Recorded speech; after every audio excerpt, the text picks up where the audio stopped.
অবশেষে ভোটের আগেই লক্ষ্মীর ভান্ডার প্রকল্পের টাকা বৃদ্ধি করলো রাজ্য সরকার। যারা যারা এতদিন 1000 টাকা করে পেতেন তারা এবার 1500 টাকা করে পাবেন, এবং যারা যারা 1200 টাকা করে পেতেন এসসি এসটিরা তারা এবার 1700 টাকা করে রাজ্য সরকারের তরফ থেকে একটি প্রতি মাসে আর্থিক সহায়তা পেতে পারবেন।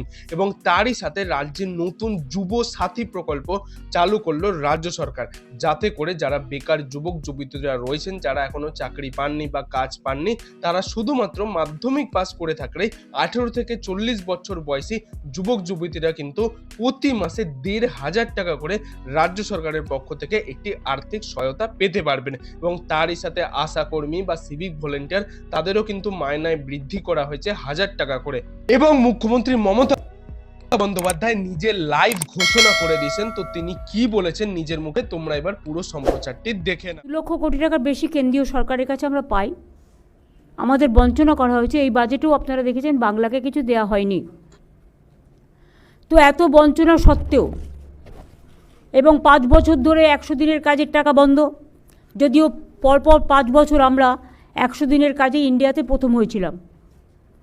গ্রামীণ আবাসিক যোজনা যেটা, সেটাতেও 5 বছর পরপর আমরা প্রথম হয়েছিলাম, সেটাও বন্ধ গত 4-5 বছর ধরে। গ্রামীণ রাস্তা যেটা মানুষের সংযোগ সৃষ্টি করে, সেটাও বন্ধ 5 বছর ধরে, ওটাতেও আমরা প্রথম হয়েছিলাম। এই সমস্ত স্কিমে সব টাকা বন্ধ, এমনকি সর্বশিক্ষা মিশনের টাকাও বন্ধ। শিক্ষাক্ষেত্রে আপনারা দেখলেন এই বাজেটে কেন্দ্রীয় সরকার টাকা কমিয়ে দিয়েছে। শিক্ষাক্ষেত্রে কোথায় মানুষ টাকা বাড়ায়, তাদের সাহায্য করে, কারণ শিক্ষা জাতির মেরুদণ্ড। শিক্ষা মানুষকে শিক্ষা, স্বাস্থ্য, আশ্রয়, দুটো পেটে খাদ্য, এইটাই তো মানুষের জীবনে বাঁচার সবচেয়ে বড় প্রেরণা। সুতরাং এইগুলো আমরা আমাদের সাধ্য মতো, আমাদের যতটুকু আমরা করতে পারি আমরা ততটুকুই বলি। আমরা কিন্তু এটা নয় যে ইলেকশন ইয়ার আসছে বলে আমরা কিছু বললাম সেটা করলাম না, তা নয়। আমরা যেটা বলি সেটা আমরা চালুও করে দিই সেই টাইমে। কারণ আমি মনে করি কথা দিয়ে কথা রাখাটা মানুষের বড় ধর্ম। আপনারা দেখেছেন প্রত্যেকটা ইলেকশনের আগে আমরা যেটা বলেছি, আমরা সাধ্যমতো তার যে মেন কি পয়েন্টগুলো আমরা করেছি। এবং আজকেও যে বলা হলো লক্ষ্মীর ভাণ্ডার ফেব্রুয়ারি মাস থেকেই তারা পাবেন। 500 টাকা করে বেড়ে গেল সবার জন্য।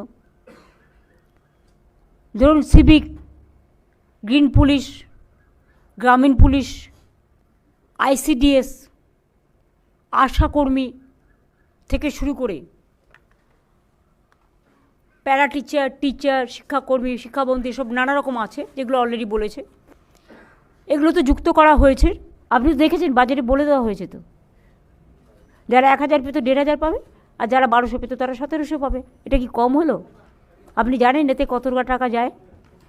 আমরা এটা নয় যে কোনো কোনো রাজ্যে সাইকেল থাকলে পাবে না, স্কুটার থাকলে পাবে না, একটা মাথার ওপর চাল থাকলে পাবে না। আমরা সবাইকে দিই, ইউনিভার্সাল। এটা মনে রাখবেন। লক্ষ্মীর ভাণ্ডার কিন্তু আমাদের এখানে 7 কোটি লোকের মধ্যে 2,41,00,000 প্লাস আরও 20,000-30,000 ওই যারা অ্যাপ্লাই করেছিল সেগুলোও ইনক্লুড হয়ে যাবে। তাছাড়াও দেখুন এবারে গ্রামীণ অর্থনীতিতে আগেই আমরা কৃষক বন্ধু 10,000 টাকা করে দিই, যার 1 একরের বেশি জমি আছে, যার তার অনেক কম তারা 4,000 টাকা করে পায়। এবং আজকে ক্ষেত মজদুরটাকে সংযোজন করা হলো। এটা একটা বলতে পারেন এটা একটা বিরাট পদক্ষেপ। বিশেষ করে অনেকে আছে যাদের জমি নেই কিন্তু অন্যের জমিতে চাষ করে, তারা কিন্তু চাষটা করে, কিন্তু তাদের জন্য 4,000 বছরে 2,000 করে দুবারে দেওয়া হবে, রবি আর খরিফ মরশুমে, সেটাও করা হয়েছে। এছাড়া অনেক গরিব চাষি আছে যারা পাম্পে করে জল তোলে বা ধরুন নলকূপে জল তোলে। গভর্নমেন্টের খরচাটা ছিল 1,500 থেকে 2,000 টাকা মাসে, আর প্রাইভেট থেকে নিলে ওটা 2,500-3,000 টাকা হয়ে যেত। ফলে ওরা এক্সপ্লয়েটেডও হচ্ছিল, সেই জন্য তাদেরটা পুরো ফ্রি করে দেওয়া হলো, অর্থাৎ 1 পয়সাও এর জন্য দিতে হবে না। এটা একটা চাষি ভাই বোনেদের কাছে, এবং বিশেষ করে যারা গরিব চাষি, যারা পারে না জোগাড় করতে, তাদের জন্য একটা বড় পদক্ষেপ।